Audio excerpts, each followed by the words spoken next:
Praise the lord. ఈరోజు మనం ధ్యానించుకోబోయేటువంటి వాక్య భాగం అపోస్తలుడైన పౌలు గారు తిమోతికి రాసిన 2వ పత్రిక 2వ అధ్యాయం 20వ వచనం. గొప్ప ఇంటిలో వెండి పాత్రలను బంగారు పాత్రలను మాత్రమే గాక కర్రవియు మట్టివియు కూడా ఉండును. వాటిలో కొన్ని ఘనతకు కొన్ని ఘనహీనతకు వినియోగింపబడును. స్తోత్రం దేవా, సర్వోన్నతుడా, సర్వాధికారి. ఈ సమయంలో మేము యోగ్యమైన పాత్రలుగా, సరైన పాత్రలుగా,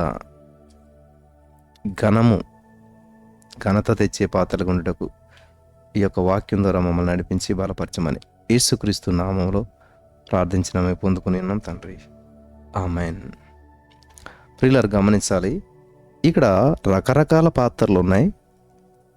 కానీ యోగ్యమైన పాత్రలు, ఘనమైన పాత్రలు, పనికొచ్చే పాత్రలు, సరైన పాత్రగా మనం ఉండాలి. ఒకరోజు దేవునికి ఒక పాత్ర అవసరమైందంట.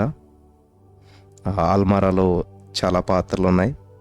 ఆయన ఏ పాత్రను ఎన్నుకుంటాడా అని చెప్పేసి ఎదురు చూస్తూ ఉన్నారు అందరూ కూడా. ఆల్మారాలో ఉన్నటువంటి పాత్రలను ఓపెన్ చేస్తే అన్ని రకాల పాత్రలు ఉన్నాయన్నమాట. బంగారు పాత్ర ఉందంట అక్కడ.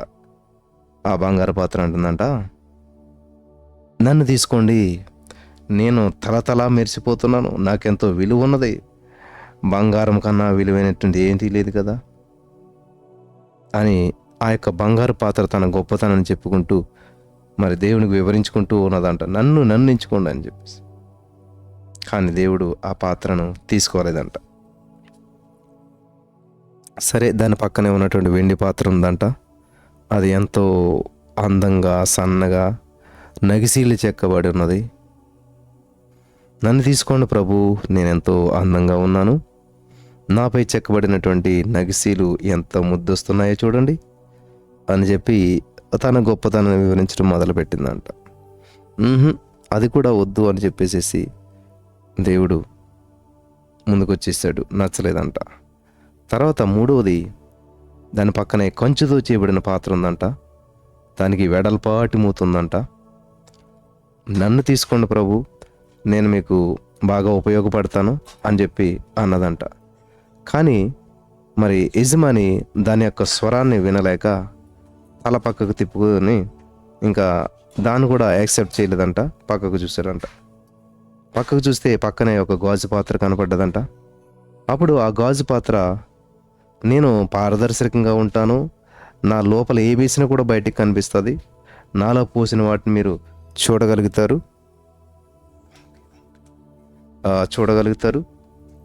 మరి పారదర్శకంగా నేను నన్ను వాడుకోండి అని చెప్పేసి ఆ యొక్క పాత్ర పలుకుతూ ఉన్నదంట. నేను ట్రాన్స్పరెంట్గా ఉంటాను, చక్కగా మరి నేను బాగా ఉపయోగపడతాను, మీకు నేను చూపించగలుగుతాను అన్నదంట.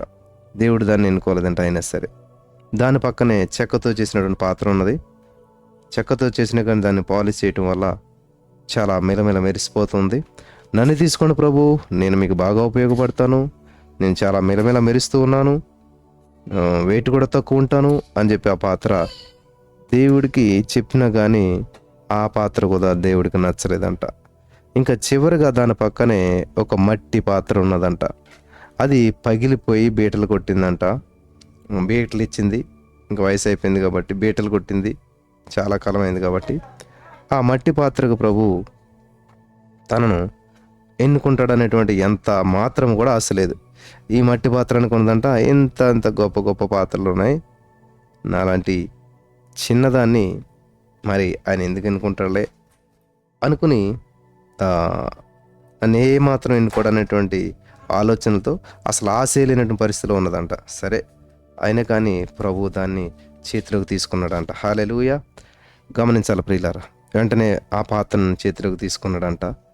మరి ఇటువంటి పాత్రే నాకు కావాలి, నేను దీన్ని బాగు చేస్తాను, దీంట్లో ఉన్న పగులను పూడుస్తాను, దీన్ని మంచిగా చేస్తాను.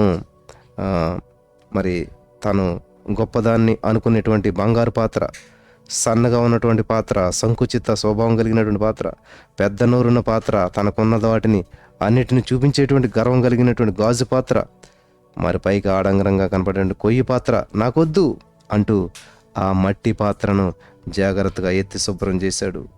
నేను నీకు ఇచ్చేదానిని ఇతరులకు ఇస్తూ ఉండు అని చెప్పని దేవుడు మరి ఎంచుకున్నాడు. కాబట్టి ఈ రోజున దేవుడికి కావాల్సింది లోపము, లోటు, సమస్యలు, బంధకాలు నశించిపోతున్న వారే కావాలి. వారిని దేవుడు స్వీకరించి అద్భుతమైన ఫలితాలను మరి వారి ద్వారా మరి దేవునికి మహిమ తెచ్చుకోవడానికి చూస్తున్నాడు. బలపరచబడ్డారా? మరి ఈరోజు ఒకవేళ నువ్వు ఏ పాత్రగా ఉన్నావు? సరైన పాత్రగా ఉన్నావా? పనికొచ్చే పాత్రగా ఉన్నావా? యోగ్యమైన పాత్రగా ఉన్నావా? దేవునికి పనిచేసే పాత్రగా ఉన్నావా? దేవుని పనిని నిష్కళంగా చేసే పాత్రగా నువ్వు ఉన్నావా? ఒకవేళ లేనట్లయితే ఇది అనుకూల సమయం.